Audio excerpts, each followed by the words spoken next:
मैं उत्तर प्रदेश की अयोध्या जैसी धरती पे आता हूँ।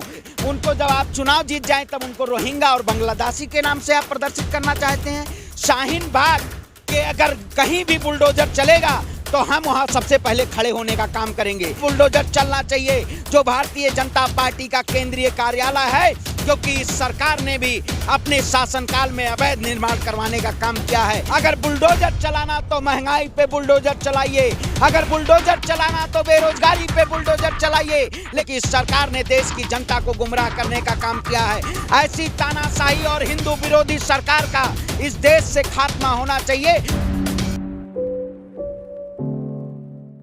क्या लगता है कि शाहीन बाग से में चलना चाहिए बुलडोजर या नहीं चलना चाहिए? देखिए, क्यों चलना चाहिए? इस देश में न्यायपालिका का काम है।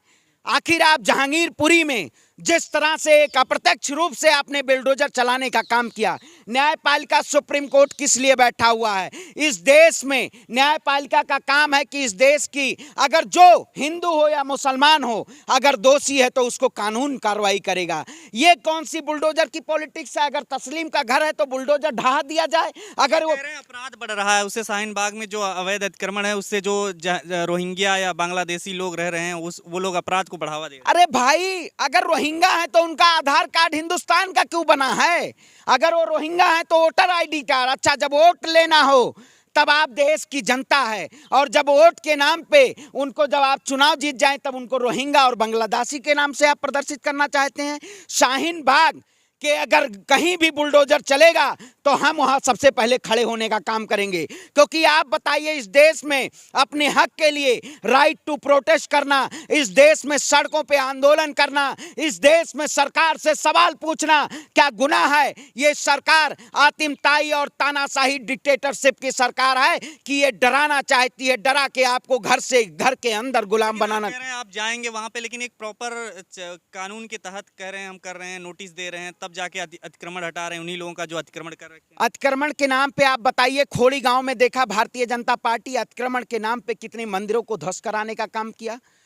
जिस तरह से इस सरकार ने एक अतिक्रमण की आड़ में क्या आजादी के 75 साल में अगर सभी जमीनें सरकारी, जो लोग वहां मकान बनाए, आज 75 साल से लोग रह रहे हैं, और जब आपकी सरकार एमसीडी में एकीकरण हुई उसके बाद बुलडोजर चल रहा है। लेकिन आपकी सरकार में जब एमसीडी एकीकरण के बाद जिस तरह से यह सरकार गृह मंत्रालय के अधीन से जनादेश और आदेश जारी कर रही है, इस देश की जनता को जागना होगा। चुनाव नहीं सरकार कराना चाहती है, लेकिन एक बुलडोजर पॉलिटिक्स के जरिए एक कौम को डराना चाहती है, इस देश की जनता को डराना चाहती है। हमें भी इस सरकार ने आवाज दबाने के लिए, मैं उत्तर प्रदेश की अयोध्या जैसी धरती पे आता हूं, लेकिन इस सरकार से सवाल पूछना, इस सरकार के हक के लिए, जिस सरकार ने हक नहीं देने का काम किया लेकिन हमारा हक छीनने का काम किया।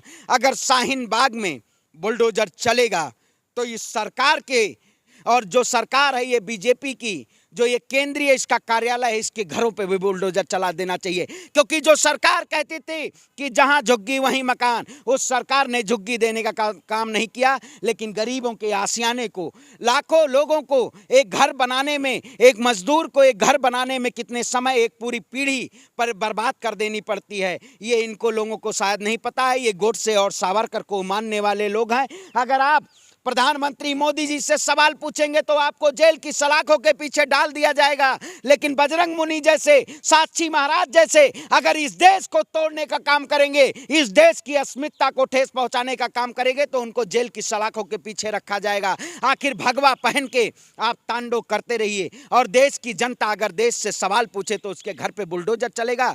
ये न्याय और सच्चाई की लड़ाई हम लड़ेंगे और इस सरकार के खिलाफ आवाज उठाने का काम करेंगे। अगर शाहीन बाग में बुलडोजर चलेगा तो इस सरकार के केंद्रीय कार्यालय पे भी बुलडोजर चलना चाहिए, जो भारतीय जनता पार्टी का केंद्रीय कार्यालय है, क्योंकि इस सरकार ने भी अपने शासनकाल में अवैध निर्माण करवाने का काम किया है। भारतीय जनता पार्टी इस देश की आवाम को, गरीब को, रोजगार को, अगर बुलडोजर चलाना तो महंगाई पे बुलडोजर चलाइए, अगर बुलडोजर चलाना तो बेरोजगारी पे बुलडोजर चलाइए, लेकिन ये सरकार गरीब के आशियानों पे बुलडोजर चलाना चाहती है। इस बुलडोजर पॉलिटिक्स का खात्मा होना चाहिए और भारतीय जनता पार्टी विनाश काले विपरीत बुद्धि, इसका विनाश होने का समय आ गया है। इस तरह से ये पॉलिटिक्स कर रही है। हनुमान मंदिर दिल्ली में था, अभी आम आदमी पार्टी विरोध कर रही है, उसको तोड़े जाने का आदेश हुआ था कि ये अवैध, एक नोटिस लगा दिया था जिसका आम आदमी पार्टी विरोध कर रही है, कांग्रेस भी विरोध कर रही है, लेकिन बीजेपी भी अब विरोध में उतर गई है। क्या कहेंगे कि कानपुर में भी इसी तरीके बुलडोजर चल रहा मंदिरों पे?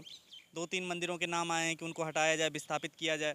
मंदिरों को विस्थापित करने का कार्यक्रम चल रहा है। क्या मंदिर और मस्जिद को एक साथ जो जिस तरीके से तोड़ा जा रहा है, विस्थापित किया जा रहा है, ये सिद्ध करने में लगी है बीजेपी कि हम मंदिर और मस्जिद दोनों के साथ? देखिए, जिस तरह से इस हिंदू समाज को एक बड़ा कि सरकार ने कहा मैंने राम मंदिर भव्य मंदिर बनवाने का काम किया, वो सुप्रीम कोर्ट के आदेश से भव्य राम मंदिर बन रहा है, लेकिन इसी सरकार ने उस शासनकाल में उस मंदिर की आड़ में लाखों मंदिरों तुड़वाने का काम किया।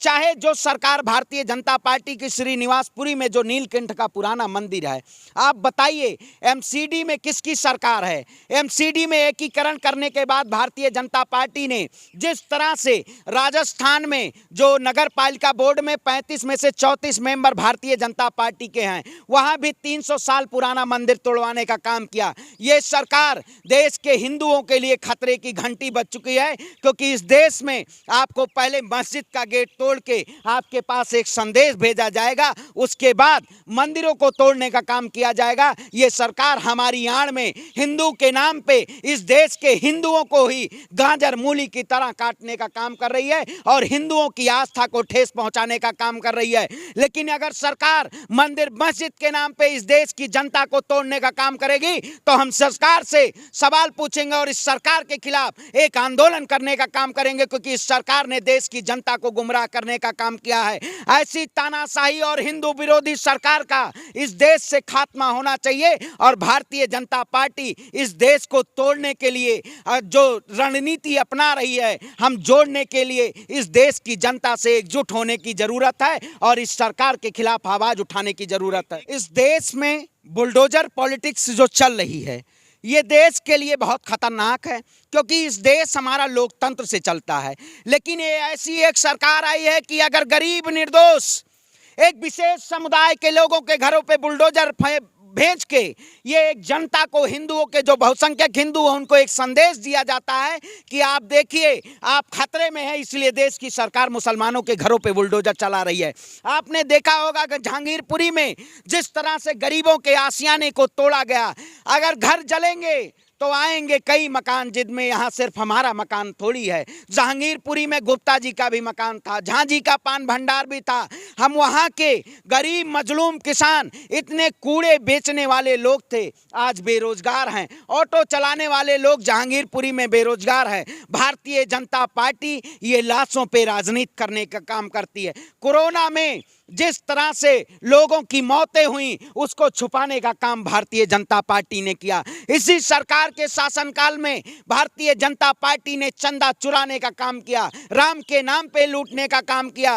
प्रधानमंत्री राहत कोष का पैसा भारतीय जनता पार्टी ने लूटने का काम किया। इस सरकार की नाकामियों को छुपाया नहीं जा सकता है। सीएमआई की रिपोर्ट उठाइए, हंगर इंडेक्स की रिपोर्ट उठाइए, बेरोजगारी और भुखमरी और इस तरह से इकोनॉमी हमारी क्राइसिस पहुंची हुई है, उसको जनता को नहीं प्रदर्शित किया जाता है। लेकिन एक धार्मिक चश्मा जो आप जैसे पत्रकार इस देश में धार्मिक चश्मा दिखाने का काम कर रहे हैं, इस देश की जनता को गुमराह करने का काम कर रहे हैं। स्ट्रीम मीडिया इस देश को तोड़ने पे तुली है।